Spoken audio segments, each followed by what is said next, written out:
There's many things which Barclays in Africa are working on right now to help our communities to develop, and especially the business community, of course. But the first one of those is a program called Rise Africa, and that's about helping build an ecosystem across Africa for entrepreneurs, for SMEs, for individuals. A good example of that is something we've launched called the Supply Chain Challenge, which is using blockchain technology to enable people to come up with wonderful ideas to see how we can help looking at transparency between customers and suppliers, all the way through from the source of goods, for example, all the way through to the use of those goods, how you can track those and become very transparent, and use blockchain technology, which is very safe and secure. And it's having an interesting effect there on how we're seeing people wanting to use that new technology, how they're adopting that, how they're investigating it, and we're seeing both SMEs, we're seeing universities, we're seeing individuals experimenting and coming up with some quite wonderful ideas. Banks need to start thinking a lot more like technology companies. We're at the cusp of something quite interesting here, in that financial transactions are really at the base of everything that happens in our world, and especially in Africa, with 80% of the population being unbanked. With that as a premise, then if technology underpins all of that, then we have to start thinking a lot more smarter, faster, creatively about how we come up with solutions, how we help our communities develop, how we help the rise of individuals across Africa, the development of skill sets, and also businesses as well. So I think there's an amazing opportunity for banks to play a very key role in doing that. In the UK, you can walk 3 minutes to your high street bank. Here in Africa, there may not be a branch within 100 miles. So we have to think about the adoption of new technologies, and we hear a lot about Google and Facebook, for example, trying to build balloons and spacecraft to bring connectivity to Africa.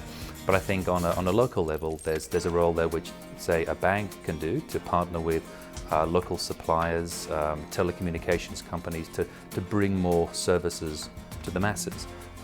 There's an initiative which we're working on in the bank, and that's how we connect individuals to corporates, SMEs to individuals. There's many things which we're seeing happening and developing in the market, and I think it's only going to be a matter of time before we see Africa actually overtake many more of the developed markets, purely out of need and out of necessity. The fact that there isn't a branch for 100 miles in a banking industry, example, necessitates the need for us to innovate. As a bank, we can't forget that number one, our priority is to keep our customers' money safe and to help them develop and to increase their wealth.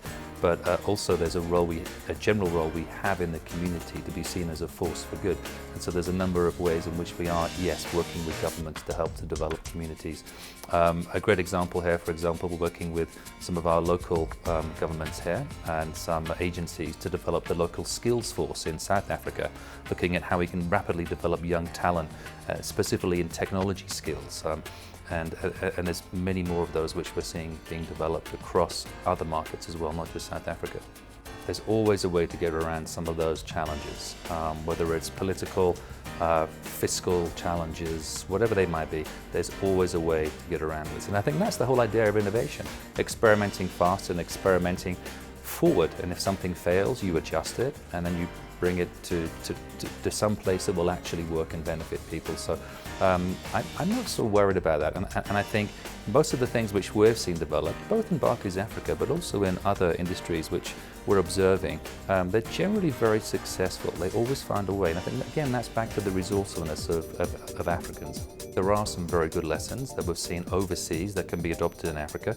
And I think that would be around more the pace of innovation and the concept of failing fast, failing forward.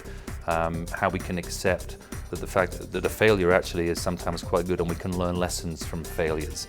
And we see that perhaps more in the developed markets who have gone through that growth curve of innovation and experimentation. But I also think that a number of more developed markets can actually learn from Africa.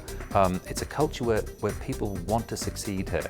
People have big ambitions, big ideas, And that's not something you always see in developed markets. And I think it's something very special we should try and export somehow from Africa, that enthusiasm of the people here, which is quite amazing.